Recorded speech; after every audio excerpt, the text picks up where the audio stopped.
मुख्यमंत्री नीतीश कुमार ने आज कैबिनेट की बैठक बुलाई थी। आज की बैठक में कुल 27 एजेंडों पर मुहर लगी है, यानी नौकरी की चाहत रखने वाले युवाओं के लिए खुशखबरी है। शिक्षा विभाग के रिटायर्ड सचिव बैद्यनाथ यादव और तत्कालीन निदेशक प्राथमिक शिक्षा पंकज कुमार 1 मार्च 2025 के प्रभाव से 1 वर्ष के लिए संविदा के आधार पर परामर्शी नियुक्त करने की स्वीकृति मिली। स्वास्थ्य विभाग में लोक स्वास्थ्य संवर्ग एवं अस्पताल प्रबंधन संवर्ग के गठन के लिए कुल 20,016 अतिरिक्त पदों के सृजन की स्वीकृति दी गई है।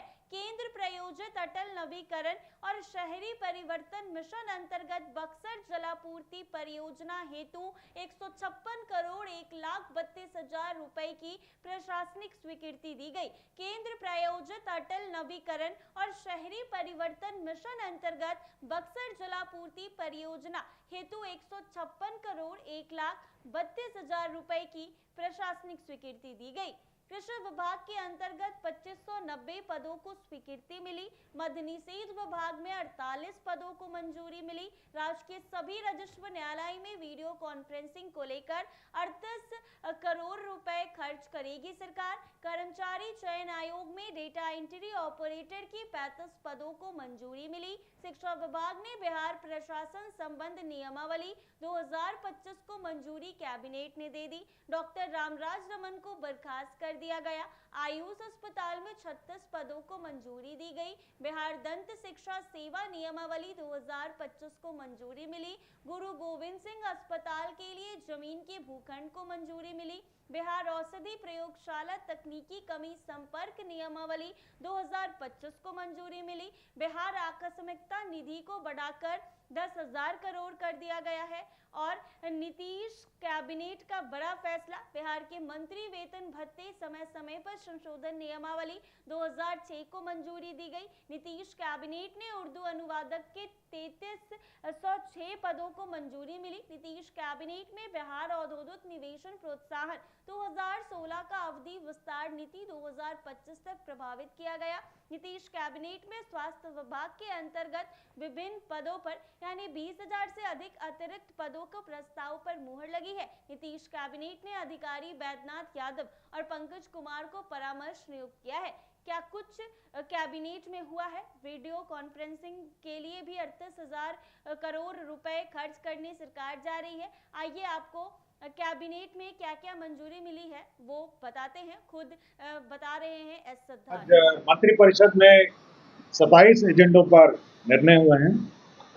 जो सबसे महत्वपूर्ण एजेंडा है वह स्वास्थ्य विभाग का है, जिसमें स्वास्थ्य विभाग को विभिन्न काडरों में बांटा गया है।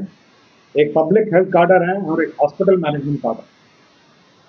जो हॉस्पिटल मैनेजमेंट काडर है वो मुख्य रूप से जो हॉस्पिटलों का संचालन है वह देखेगा, और जो पब्लिक हेल्थ काडर है वैक्सीनेशन है और जो पब्लिक हेल्थ के कार्यक्रम हैं वो देखेगा। जैसे कोरोना का है, वैक्सीनेशन है, प्री वैक्सीनेशन है और टीकाकरण कार्यक्रम है, ये देखेगा।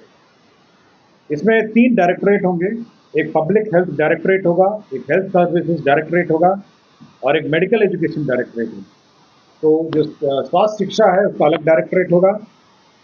हेल्थ सर्विसेज का डायरेक्टरेट होगा जिसमें हॉस्पिटलों का संचालन होगा, और पब्लिक हेल्थ डायरेक्टरेट है जिसमें बीमार पड़ने ना पड़े उसके लिए जो कार्यक्रम हो आयोजित करेंगे, जैसे टीकाकरण है, स्प्रे है या मच्छरों का जो स्प्रे, जो कार्यक्रम है जो पब्लिक हेल्थ से रिलेटेड है वो कार्यक्रम किए जाएंगे।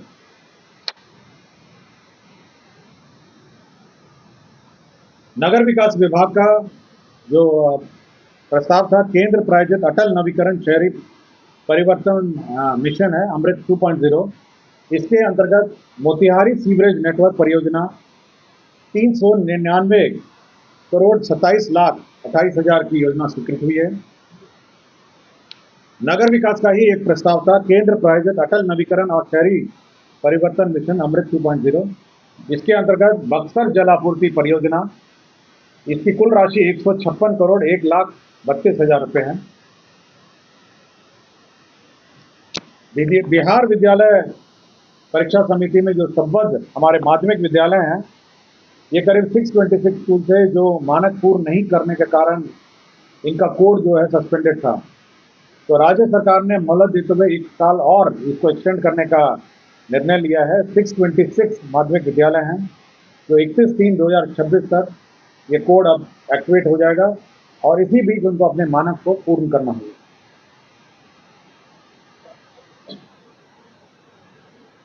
कौन सा? नहीं, ये अनुदानित है। ये केवल जो एफिलिएशन है माध्यमिक शिक्षा विभाग का एक और था कि जो हमारा नया शिक्षा काडर बनना है, उसका नाम है बिहार, जो ब्लॉक के अनुश्रवण है उसका नाम है बिहार शिक्षा प्रशासन संबंध नियमावली 2025। इसके अंतर्गत 2 पद हम लोग को 2 लेवल के पद सृजित होंगे। पहला पद होगा सहायक शिक्षा विकास पदाधिकारी और दूसरा होगा शिक्षा विकास पदाधिकारी। शिक्षा विकास पदाधिकारी जो है वो प्रखंड स्तर का होगा और सहायक शिक्षा विकास पदाधिकारी हर 10 पंचायत में 1 पदाधिकारी होंगे जो अब स्कूल का मॉनिटरिंग करेंगे, इंस्पेक्शन करेंगे और जो शिक्षा से संबंधित सुपरविजन का जो काम है करेंगे। ये नई बहाली है, न्यू रिक्रूटमेंट है, एक प्रखंड स्तर पर है और हर 10 पंचायत पे 1 ऑफिसर की बहाली है और यही लोग उसका वहाँ का सुपरविजन करेंगे, ब्लॉक के जो स्कूल्स का इंस्पेक्शन करेंगे। उद्योग विभाग में औद्योगिक निवेश प्रोत्साहन नीति जो 2016-2025 तक एक्सटेंडेड थी, वो अगली नीति जब तक नहीं आएगी तब तक के लिए एक्सटेंड कर दिया गया। बिहार में जो कोल वितरण नीति 2007 थी, उसके अंदर जो कोल का जो वितरण है, सेल ऑफ कोल, उसके लिए राज्य सरकार ने एक स्टेट नॉमिनेटेड एजेंसी नॉमिनेट किया है 1/4/2025 से 31/3/2030 तक के लिए। ये Bihar state mining corporation limited जो है ये एजेंसी नामित की गई है। राज्य में जो बिहार मंत्री वेतन एवं भत्ता समय समय पर यथा संशोधन नियमावली 2006 का संशोधन है, ये ऑनरेबल मिनिस्टर्स जो कैबिनेट मिनिस्टर्स थे उनका वेतन हम लोगों ने संशोधन किया है। लेकिन बाकी जो दर्जा प्राप्त है, जिसमें सचेतक हैं, उप सचेतक हैं, जिसमें राज्य मंत्री और उप मंत्री हैं, उनका हम लोगों ने इंक्रीज नहीं किया। तो अब उनका हम लोगों ने वेतन इंक्रीज कर दिया है। वर्तमान में जो प्रतिमाह इनका था 24,000 से बढ़ा के 29,500 और उप मंत्री का 23,500 से बढ़ा के 29,000 हम लोगों ने बढ़ा दिया है। बाकी बच्चों के डिटेल हम लोग आपको जानकारी देंगे। उर्दू निदेशालय में जो सहायक उर्दू अनुवादक हैं, हाल ही में कार्यक्रम में माननीय मुख्यमंत्री जी की घोषणा थी कि जितने सहायक उर्दू अनुवादक हैं उनका पद को डबल कर दिया जाए। तो 1,653 पद पूर्व में सृजित थे, इसको बढ़ा के 3,306 पद हैं। यह जिला स्तर पर है, अनुमंडल स्तर पर है, प्रखंड स्तर पर है, अंचल स्तर पर है और साथ ही साथ करीब 220 थानों में भी अब इनकी प्रतिनियुक्ति की जाएगी। 2007 में जो नीति थी, लघु मध्यम एवं अन्य वर्ग के उद्योगों को कोयला वितरण हेतु राज्य मंत्रिपरिषद के अनुमोदनोपरांत Bihar state mining corporation limited को दिनांक 31/3/2025 तक की अवधि के लिए राज्य नामित एजेंसी स्टेट नॉमिनेटेड एजेंसी नामित किया गया। क्लियर हो गया? इसी को टेक्निकली इसी का ये ऑलरेडी 31/3/2025 तक हुई। और किसी कोई क्वेश्चन पूछना है क्या जी? मिथिलेश जी, किसी को कोई क्वेश्चन पूछना है?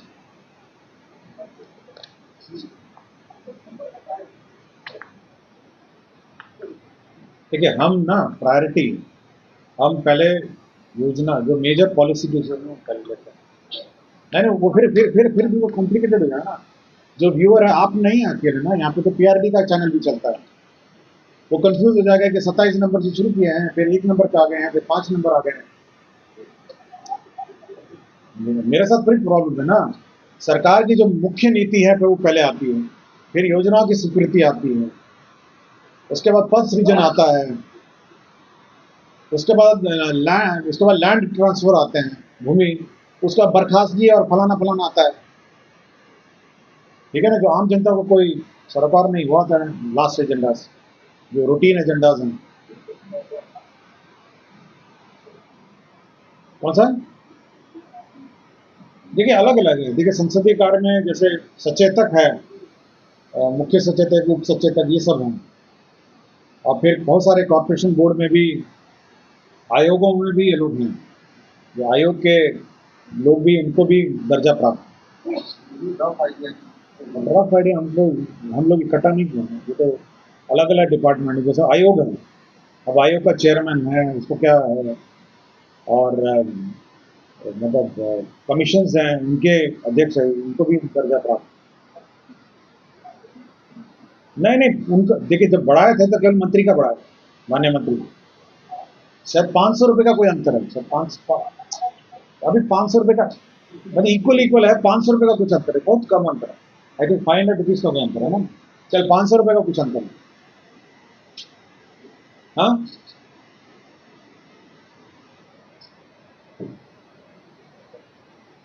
नहीं,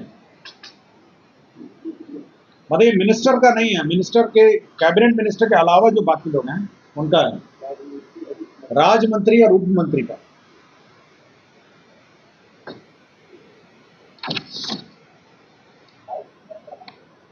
देखिए राज्य मंत्री एवं उप मंत्री को 70,000 रुपए प्रति माह क्षेत्रीय भत्ता पाने के हकदार होंगे। ठीक है, लिख लिया, 70,000 क्षेत्रीय भत्ता।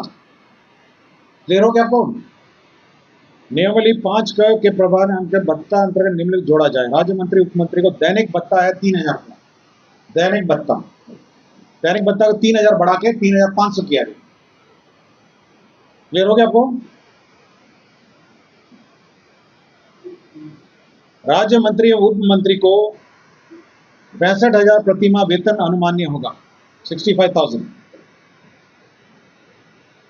70,000 हो गया क्षेत्रीय भत्ता, 3,500 हो गया दैनिक भत्ता, और अतिथ्य भत्ता जो ये है 24,000 से 29,500, 23,500 से 29। क्लियर हो गया आपको? चारों क्लियर हो गया जी? पढ़ दूं? मतलब राज्य मंत्री उप मंत्री को 65,000 प्रति माह वेतन अनुमान्य होगा, राज्य मंत्री उप मंत्री को 70,000 प्रति माह क्षेत्रीय भत्ता होगा, राज्य मंत्री उप मंत्री को दैनिक भत्ता 3,500 होगा, और जो आतिथ्य भत्ता है, मैंने आतिथ्य भत्ता पढ़ दिया ब्रीफिंग में, 24,000 से लेकर 29,500, 23,500 से लेकर 29। क्लियर हो गया आपको? ये सारे मास्टर के है भाई, ऑल मंथली है।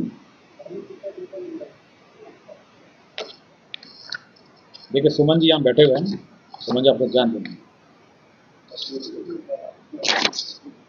यही है ना, 4 विलेज।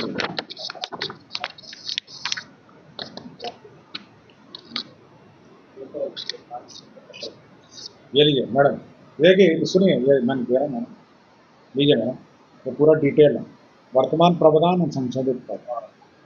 क्लियर है ना? और ये बिल्कुल स्पष्ट है, ये मंत्री जी के लिए नहीं है, ये राज्य मंत्री और उप मंत्री। क्लियर हो गया आपको? मैंने दे दिया। ये बहुत कम है भाई, तो कितने होंगे उप मंत्री और फिर सचेतक है, मुख्य सचेतक है, बहुत ही कम है, बहुत ही कम होंगे, मतलब हमको लगता है 100 भी नहीं है। तो आधा तक सैलरी उसमें है, सैलरी जोड़ दी, सब जोड़ दी। और कुछ पूछना है? मैं इतना बार पूछता हूँ, उसके बाद ही फोन ब्लॉक करता हूँ। हाँ क्या हुआ? स्वास्थ्य विभाग का 50 शैय्या युक्त आयुष अस्पताल नवाब मंजिल पटना के संचालन हेतु आयुष मंत्रालय भारत सरकार नई दिल्ली के दिशा निर्देश के आलोक में 36 पदों का सृजन किया गया है। बिहार कर्मचारी चयन आयोग में डेटा एंट्री ऑपरेटर पे लेवल 4 के कुल 29 पद एवं कार्यालय प्रचारी पे लेवल 1 के कुल 6 पद अर्थात कुल 35 पदों का सृजन किया गया है। मद्य निषेध उत्पाद एवं निबंधन विभाग के अंतर्गत 6 जिलों यथा रोहतास, सासाराम, औरंगाबाद पश्चिम चंपारण, बेतिया, बेगूसराय, किशनगंज एवं गोपालगंज में स्थायी रूप से एक एक नया उत्पाद रसायन प्रयोगशाला खोले जाने एवं 48 पदों की स्वीकृति दी गई है। बिहार में कृषि विभागीय लिपिक समग्र भर्ती प्रोन्नति सेवा शब्द नियमावली 2024 के आलोक में कृषि विभाग बिहार पटना अंतर्गत पूर्व स्वीकृत पदों का समर्पण प्रत्यार्पण करते हुए 2590 पदों का पुनर्गठन किया गया है। गया प्रेस जो है, जो प्रिंटिंग प्रेस है, उसमें जो 50 साल से पुराने जो इक्विपमेंट हैं उनको स्क्रैप करने के लिए metal scrap trading corporation MSTC को नॉमिनेट किया गया है। बिहार में जो कंटीजेंसी फंड है, बिहार कंटीजेंसी फंड है, एक्ट के अनुसार वो 350 करोड़ का उसमें प्रावधान किया गया है और सरकार चाहे तो उसको इंक्रीज कर सकती है। अब बिहार कंटीजेंसी फंड को इंक्रीज करते हुए 10,000 करोड़ कर दिया गया, BCF जिसको कहते हैं।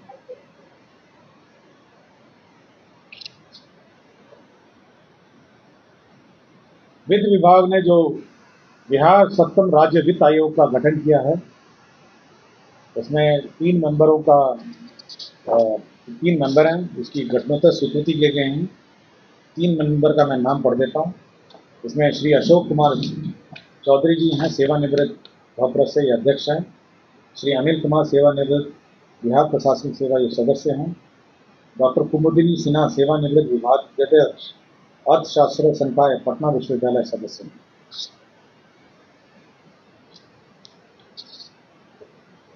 ये फाइनेंस कमीशन है, स्टेट फाइनेंस कमीशन, जो स्टेट के रिसोर्सेज हैं उसका बंटवारा between state government and the local bodies उसका बंटवारा करती है।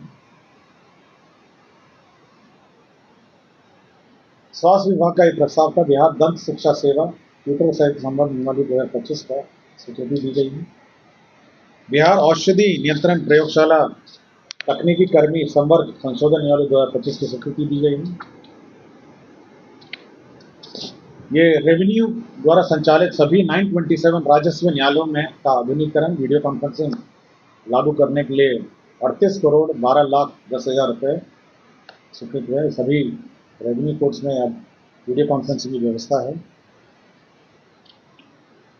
ये मुजफ्फरपुर में ESIC अस्पताल के लिए 5.07 एकड़ का लैंड ट्रांसफर किया गया है। नवादा जिले में पकड़ी बरावा अंचल में 132/33 KVA ग्रिड उपकेंद्र के लिए जमीन का transfer Bihar state transmission company limited को ट्रांसफर किया गया है।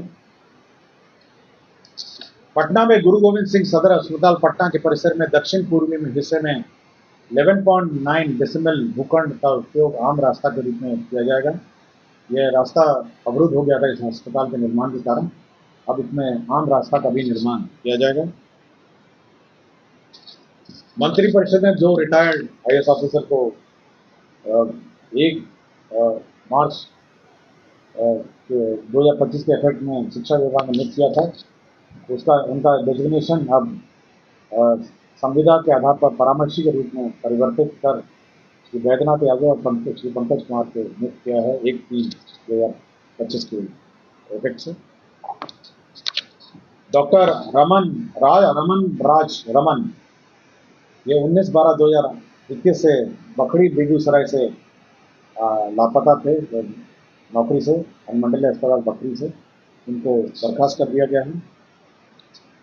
स्वास्थ्य विभाग में ही डॉक्टर तबरेज अख्तर प्रधान अध्यापक मोनाफेल आज़ाद प्रभारी प्राचार्य, इनको अनिवार्य रूप से सेवानिवृत्त कर दिया गया है। नगर विकास विभाग में श्री सुधीर कुमार बिहार नगर सेवा ये तत्कालीन नगर कार्यपालक पदाधिकारी नगर परिषद में कर दिया गया, इनको बर्खास्त कर दिया गया है। और विभिन्न नगर निकायों में जो बकाया शुल्क है उसको एयर शो होना है, उसके बारे में मैं ब्रीफिंग करूंगा। दिनांक 22 और 23 अप्रैल 2025 को JP गंगा पथ पर एयर शो का आयोजन होना प्रस्तावित है। यह भारतीय वायुसेना के सूर्य किरण एक्रोबैटिक टीम के द्वारा यह कार्यक्रम आयोजन किया जा रहा है। सूर्य किरण की टीम 22 तारीख को अपना फुल रिहर्सल करेगी और 23 तारीख को माननीय मुख्यमंत्री जी द्वारा इसका उद्घाटन किया। यह कार्यक्रम भारतीय वायुसेना द्वारा एक्रोबैटिक्स का कार्यक्रम किया जाएगा और इस कार्यक्रम का जो बिहार सरकार का जो कार्यक्रम है वो मंत्रिमंडल सचिवालय डायरेक्टरेट ऑफ सिविल एविएशन इसका आयोजन करता है जिला प्रशासन के सहयोग से। इस पूरे एक्रोबैटिक में आपके 9 हॉक 132 जेट विमान भाग लेंगे। 9 विमान भाग लेंगे हॉक 132 के। 23 तारीख का जो कार्यक्रम है वह वीर कुंवर सिंह बापू वीर कुंवर सिंह जयंती के उपलक्ष्य में आयोजित की जाएगी और बापू वीर कुंवर सिंह 1857 की पहली स्वतंत्र क्रांति के नायक थे जिनकी वीरता और नेतृत्व आज भी प्रेरणा स्रोत है। और उसी उपलक्ष्य में 23 तारीख को यह कार्यक्रम रखा गया है जिसे शौर्य दिवस पर विशेष प्रस्तुति का नाम दिया गया। 22 तारीख को फुल रिहर्सल है। इसमें सभी जो कॉलेज के स्टूडेंट्स हैं, स्कूल के स्टूडेंट्स हैं और आम जनता जेपी गंगा पथ पर जो निर्धारित स्थल है वहाँ बैठ सकेंगे और ये कार्यक्रम देख सकेंगे। ये कार्यक्रम का अनुमानित समय है 10:15 से 12:15, इसी बीच में होगा। एग्जैक्ट टाइम आपको एडवर्टाइजमेंट के माध्यम से सूचित किया जाएगा। 10:15 से लेके 12:15 के बीच में दोनों दिन यही होगा। दिन में मॉर्निंग 10:15 से लेके 12:15 के बीच में। और जो 23 तारीख का कार्यक्रम है उसमें विशिष्ट अतिथि और जनरल पब्लिक के लिए भी 23 तारीख को खुला रहेगा, लेकिन 22 तारीख को सभी पब्लिक के लिए यह खुला रहेगा, जिस दिन फुल रिहर्सल होगी। इस कार्यक्रम में राष्ट्रीय गान के साथ फ्लाई पास्ट होगा। 1857 के नायकों को श्रद्धांजलि दी जाएगी और इस कार्यक्रम का मुख्य उद्देश्य है कि जो हमारे वीर शहीद हैं 1857 के जो नायक हैं उनको श्रद्धांजलि और साथ ही साथ युवाओं को एयरफोर्स के लिए प्रेरित करने का मुख्य उद्देश्य है। यदि किसी को कुछ पूछना हो तो मुझसे पूछ सकते हैं आपके बारे में।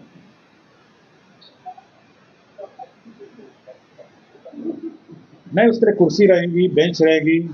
देखिए, हम लोगों ने ये कहा है कि 15 अगस्त और 26 जनवरी की जो व्यवस्था है एग्जैक्टली वही व्यवस्था जिला प्रशासन गंगा पथ पर करेगी।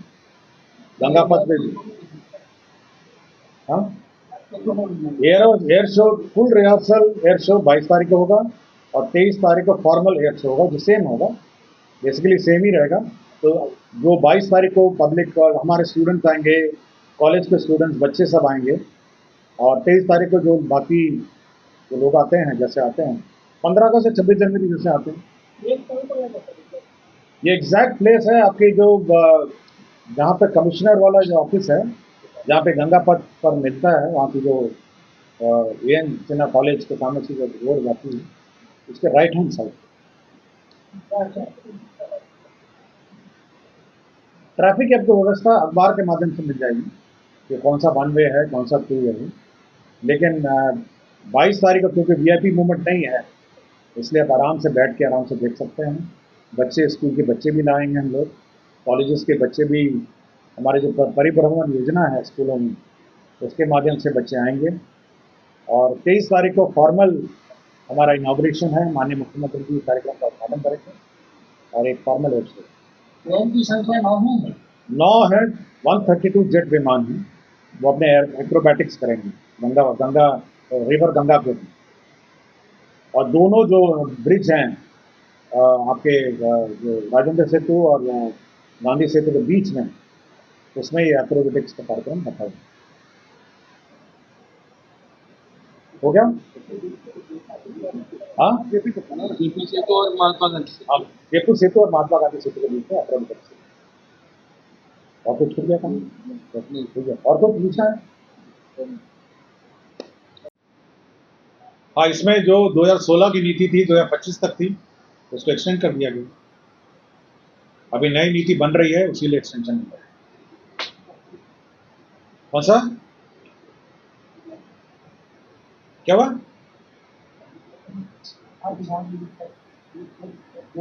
दो पद है, एडवाइजर का पद बनाया गया है। वैद्यनाथ जी और पंकज जी जो रिटायर हुए हैं शिक्षा विभाग में, एडवाइजर के रूप में। अच्छा वो वाला शिक्षा वाला निकालो, अभी बताता हूँ। शिक्षा वाला निकालो। देखिए, शिक्षा में प्रखंड स्तर पर आज के दिन में सुपरविजन नहीं है। आपको याद होगा आउटसोर्सिंग से हम लोगों ने व्यवस्था की हुई है, और आउटसोर्सिंग कर्मी स्कूल में जाते हैं, काफ़ी झंझट होता है उसको लेके, और आउटसोर्सिंग के माध्यम से स्कूल का निरीक्षण होता है। आपको सभी को जानकारी है। एक तो क्वालिटी बहुत पुअर होती है निरीक्षण की, और फिर बाकी अन्य कॉम्प्लिकेशंस भी इसके कारण हुए। तो हम लोगों ने ये कहा है कि करीब जो स्कूल्स हैं हम लोग के, उसका निरीक्षण अब रेगुलर बीपीएससी द्वारा नियुक्त कर्मी करेंगे, जिसमें शिक्षा विकास पदाधिकारी की नियुक्ति प्रखंड स्तर, ये प्रमोशन का स्तर होगा। शिक्षा विकास पदाधिकारी ये प्रमोशनल पोस्ट है। नियुक्ति सभी की होगी सहायक शिक्षा विकास पदाधिकारी के पद पर। मूल कोटि है सहायक शिक्षा विकास पदाधिकारी। ये प्रखंड शिक्षा विकास पदाधिकारी के अधीनस्थ। तो ये जो सहायक शिक्षा विकास पदाधिकारी है, इसके अंतर्गत 10 पंचायत होंगे, 10 पंचायत का सुपरविजन। तो जो भी स्कूल होंगे 10 पंचायत का ये निरीक्षण करेंगे, और जब ये प्रमोट हो जाएंगे ये शिक्षा विकास पदाधिकारी बन जाएंगे। क्लियर हो गया आपको? वो अलग है, वो अलग कैटेगरी, वो डाइंग कार्डर है, वो हम लोग उसको रिवाइव नहीं कर रहे हैं। दैट इज अ कार्डर जो अपना जैसे है अपना रिटायरमेंट धीरे धीरे होगा, तो खत्म हो जाएगा। अभी केवल सहायक शिक्षा विकास पदाधिकारी, शिक्षा विकास।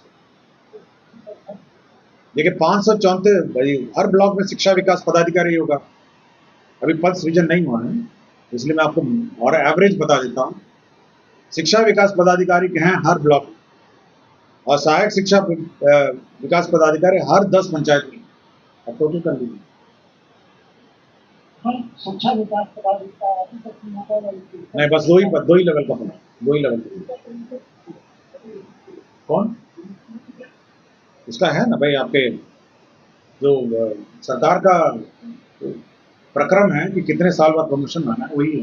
लेकिन अभी तो खाली रहेगा जब तक प्रमोशन। तो आपने सुना कि इस बार की कैबिनेट की बैठक काफी अहम थी, क्योंकि बिहार विधानसभा चुनाव से पहले ये कैबिनेट की बैठक हुई है और लोगों को काफी उम्मीद थी कि नौकरी रोजगार का मौका मिलेगा। तो कहीं ना कहीं इस बार की कैबिनेट की बैठक में रोजगार और नौकरी के कई अवसर दिए गए हैं। ऐसे ही तमाम अपडेट्स के लिए बने रहे NBC 24 के साथ।